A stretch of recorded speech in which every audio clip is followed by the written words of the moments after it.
आपकी जबान में कोई बता पाएगा?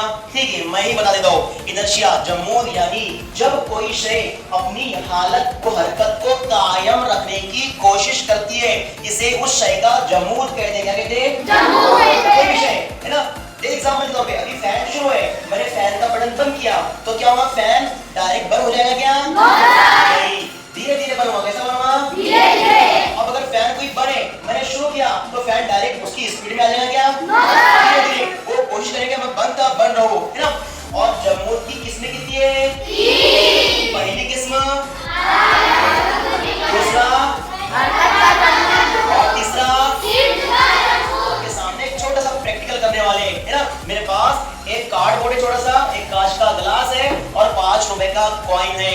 अब ये कॉइन यहाँ पर मैंने रख दिया, ये कॉइन कोशिश करेगा कि मैं जहाँ पर हूँ ना वहीं पर रहूं, वहीं पर रहूं। जैसे मैं इसको पुश करूंगा तो क्या होगा? कॉइन ग्लास में गिर जाएगा, है ना। लेकिन जो कार्डबोर्ड है, जो कागज का टुकड़ा है, ये ना, ये आगे बढ़ जाएगा। हम देखते हैं कि आप सब रेडी है?